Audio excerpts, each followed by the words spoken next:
and listen to my story about a man named Jed. A poor mountaineer, barely kept his family fed. And then one day he was shooting at some food, and up through the ground come a bubbling crude oil, that is, black gold, Texas tea. Well, the first thing you know, old Jed's a millionaire. The kinfolk said, Jed, move away from there. Said, California is the place you ought to be. So they loaded up the truck and they moved to Beverly Hills, that is, swimming pools, movie stars. The Beverly Hillbillies. On October 3rd, 1994, the tattooed teenage alien fighters from Beverly Hills premiered on the USA Network. As I stated Monday, this was another show that attempted to capitalize on the success of Power Rangers.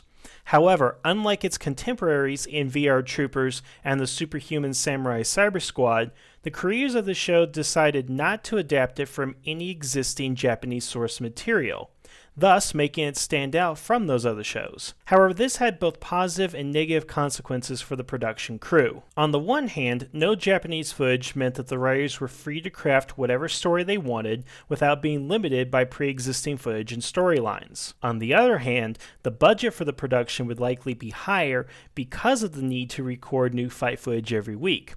Needless to say, it was this problem that primarily led to one of the key issues for the show. The show was created, produced, and occasionally written by Jim Fisher and Jim Stahl. The two already had an established presence in Hollywood with minor writing and producing credits for the better part of 2 decades, and both had collaborated on several projects together. Most predominantly was Bobby's World and, believe it or not, the Beverly Hillbillies movie. Yes, so the same creative minds that brought us these insights on teenage life in Beverly Hills. Heck, Morgan, I'm trying to be friendly like, but these folks don't seem to want to say howdy back. They sure are shy. So what, Ellie Mae? Who cares? They're losers. Now, one of them is worth over $300 million. We've got to go. Not so fast, Bank Boy. Cough up your lunch money now. All I have is $400 in traveler's checks. So just sign them and hand them over. Well, I can wire the money to your account. Before the close of the business day. Cappuccino? What? 2? Would be the same duo that decided to make a superhero television show based around this culture. Ultimately, a fusion between Power Rangers and the elite of Los Angeles seemed like a good idea, and the creators seemed to have good intentions. My intentions were good.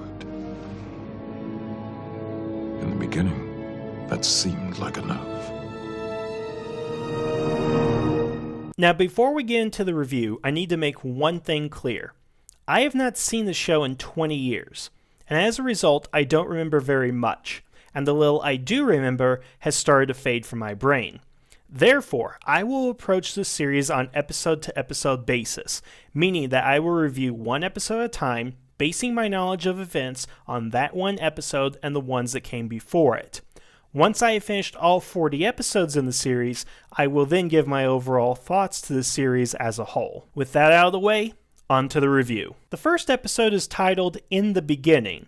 Now, I don't recall any biblical references in the series, but with a title like that, I would imagine there may be some parallels.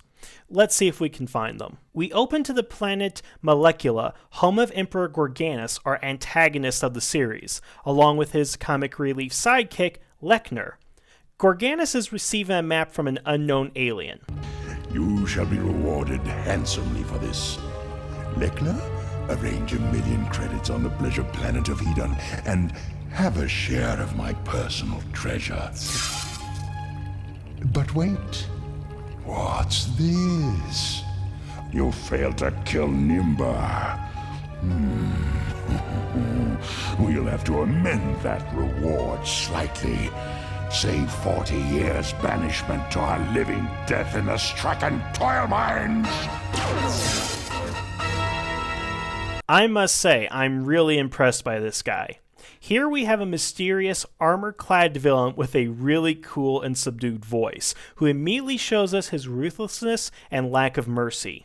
Here we also get the setup for why Gorganas is attacking Earth. Earth, as it turns out, is the focal point of a series of galactic portals that allows instantaneous travel across the universe.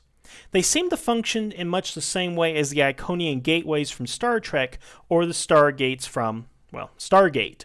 So a strategic advantage of these portals is made immediately clear, and the reason for coming to Earth is made clear.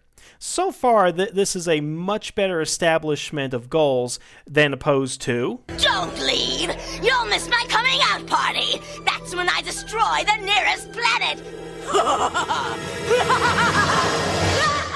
And oh yeah, I'll be making a few more references to Power Rangers, so don't worry. Also of note, Gorganas mentions the pleasure planet of Eden, so that's one biblical reference. Yes, Ninja Bot, the samurai robot, is the perfect choice to prepare the way for my domination. You know, I've only studied Japanese history starting from Amaterasu up to Tokuger, but I'm pretty sure ninjas and samurai are not the same thing. But since Gorganas is an alien, I'll let it slide. So with his power glove, Gorganas sends Ninjabot to Earth as a giant and attacks a power plant. We then cut to a coffee shop in Beverly Hills, California. Here we are introduced to Swinton and his dad. Swinton has issues working with others, and his father's trying to give him some advice. You know what happens to people who work alone? They live out on the desert and they take photographs like this. Now I'm going to stop the review right here and comment about what just happened. Swinton's dad shows this picture of Ninjabot in the desert. Now logically think about what is happening here. A photographer out in the desert has taken a picture of Ninjabot, leaves the scene, goes to get the photo processed and printed, which even with today's technology still takes at least a couple of hours to develop film, then sends the photo to Swinton's dad, who has been carrying this for who knows how long, then brings it out to serve as an example to what Swinton's future is going to go ahead and look like. Now, why is this a problem? Because it means a giant robot has been attacking a power plant out in the desert for at least a day, and no one knows about it. Even worse, at the end of the episode, we find out that the photo has been declared a fake. How? How is this photo a fake? Why is nobody believing the photographer? Further, why has no one from the power plant called in? Why has no one gone out to confirm the photographer's story? Are you telling me that no one else in the world has seen a giant robot in the desert destroying power plants and killing innocent civilians? Because unless this is a completely robotic power plant, tons of people should be dead. This should be a news story. This should be known to people. I have no idea why this picture is here and how it actually connects to the story, but so far this is the dumbest thing in the series so far, and we are less than 5 minutes in. Anyway, we learn that Swinton has to do a school project with 3 other students, and here we meet Lori, Drew, and Gordon. Can somebody give me a hand?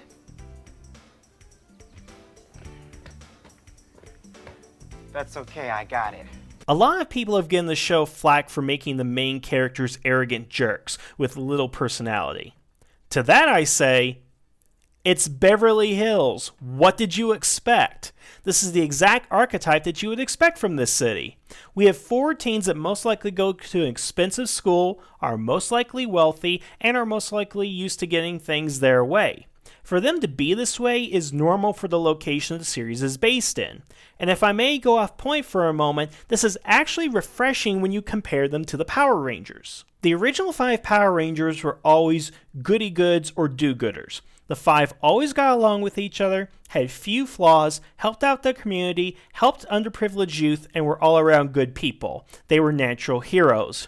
But the Power Rangers were all from middle-class backgrounds and were designed to be diverse and appeal to the everyman. Conversely, the alien fighters are arrogant, stuck-up, dumb, don't get along, and are from different cliques in high school.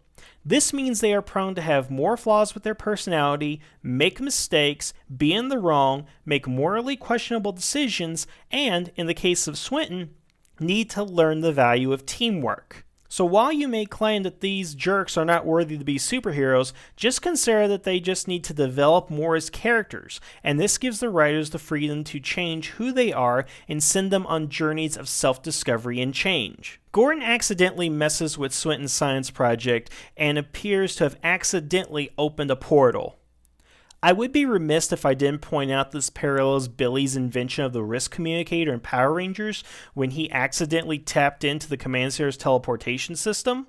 However, here it is made clear that the portal was sent there on purpose, not by Swinton's invention. Don't touch it! I take their advice. This thing is putting out gigawatts of power.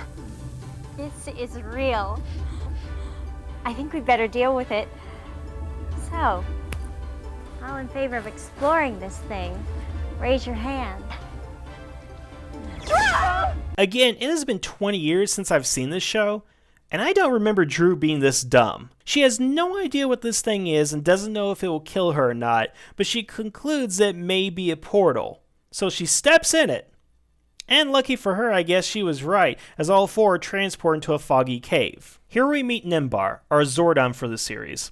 Nimbar explains to the teens about Gorganas and the power of portals. Nimbar also explains that he has chosen them to become galactic sentinels and defend Earth from Gorganas. The four are naturally skeptical since a giant ball of slime is less credible than a giant floating head, but Nimbar gives them glowing tattoos, which basically serve as fleshy glowing pagers for the series, to help prove his point. Additionally, we learn of their transformation method, the Transodiscs. Like the Morphers, they have to call out the name of their power source, in this case constellations, to be transformed into galactic sentinels. And as an added bonus, the collective knowledge of the Order of Galactic Sentinels will be downloaded into them.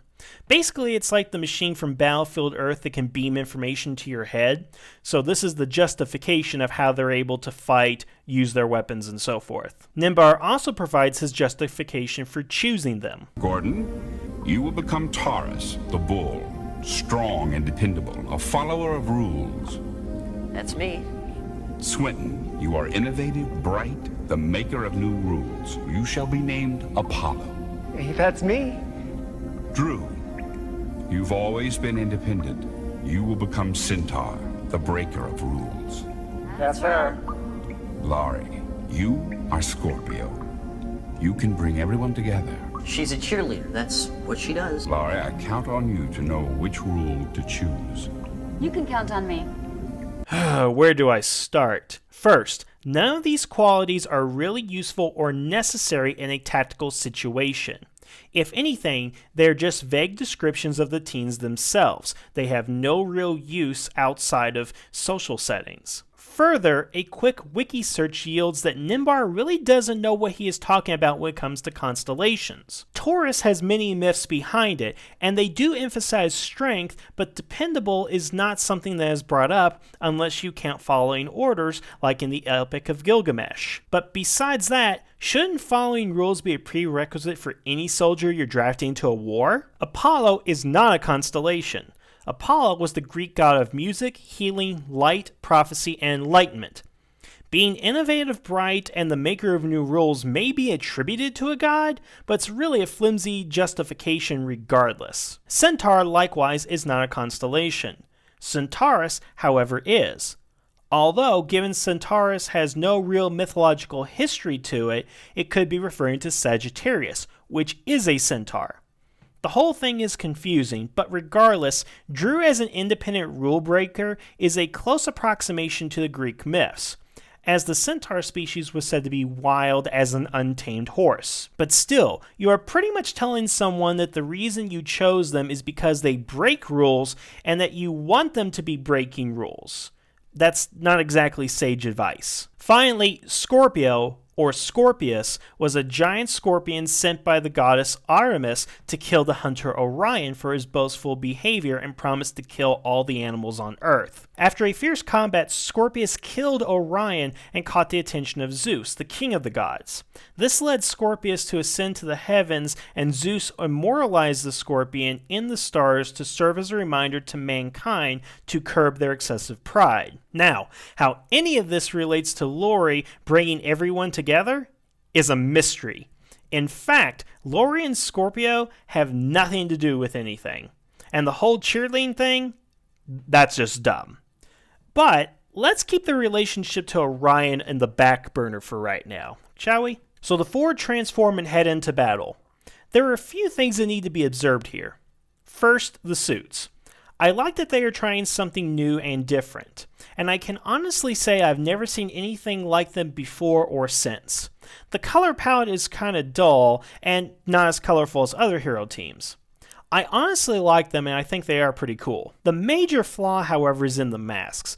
Basically, they swap out the actors for bodybuilders in the fight sequences, and as a result, they have to hide the bodybuilders' faces. So what we actually get is a really creepy and ugly mask to cover them up. If they could have had a mask that was more like Robin's mask or a Domino mask, then it'd probably be better, but the sculpted eyes and mouth really look disturbing. The action sequences leave a lot to be desired. On the positive side, there are no foot soldiers and the teens instantly become giant as opposed to having giant robots. A pretty fresh take for the time. Also, the music is really good. The episode's been scored pretty well so far, and it really puts you in the mood and gives atmosphere to the piece. But on the bad side, these action sequences seem to be directed and performed by people with limited knowledge of fight choreography. The footage slows down and drops frames in some places to prolong the fight, the battle tactics used by both sides are pretty foolish, and there is no apparent damage taking place. And by that I mean in Power Rangers, if someone or something got hit, sparks would fly out, and in some cases we'd have charred battle damage on the Megazord or the monster. Here, you don't get a sense of the weight and power that each hit has. And also, a lack of explosions really sells that they were on a tight budget. The teens defeat the Ninja Samurai bot, but Gorganas powers him back up with his Power Glove. Now we are introduced to the Megazord equivalent of the series, Nitron. Apollo! Taurus! Centaur! Scorpio! Nitron!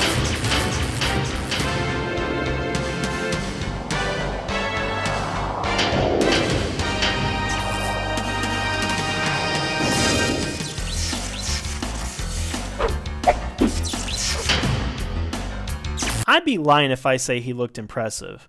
While looking like a space knight, he doesn't have an iconic look or feel to him and doesn't inspire any real emotion other than confusion over his appearance. And what's even more confusing is what exactly Nitron is. It's not stated that it's a robot, a sentient being, or anything else for that matter. Further, we never see what happens to the teens. They create the formation pattern and then disappear. Are they inside Nitron? Are they Nitron? Never explained. Anyway, they defeat the robot and the day is saved. The teens return to the cave and speak to Nimbar about what just happened. Nimbar lays out the rules of what they should do, what they can and cannot do with Nitron, and so forth. And what I actually like about this is he does bring up the whole secret identity thing. Nimbar points out that if Gorganas ever found out their true identities, that Gorganas would come for them and their families. And what I like about this is that Gorganas has no idea who they are, as opposed to, say, Rita and Power Rangers, who knew who the Power Rangers were, and yet the Rangers still had to keep a secret identity. But here, I like that it is justified. The teens return to the coffee shop where they grasp the magnitude of what has happened. But hey, duty calls. Right, yeah. After all, we are the tattooed teenage alien fighters From Beverly Hills. And it ends like a cheesy sitcom. There is a lot to digest here in the first episode, but most of it is done well. The villain's motives and plan is explained and justified, the threat is understood and tangible to the audience, and the groundwork is set for the progression of the series. Where we run into a problem is the teens themselves. We don't really learn much or anything about them at this point. We are aware of Swinton's intelligence and his lack of social skills.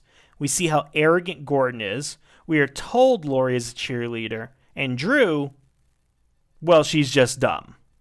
The episode could have perhaps worked better as a two-parter to help flesh out the characters in their first appearance, but as is, it leaves much to be desired. Overall, I think it's a decent start to the series and really makes me want to watch it more, if only to see where it deviates from the standard fare of superhero shows at the time. Join me next time as we review Episode 2, The Note.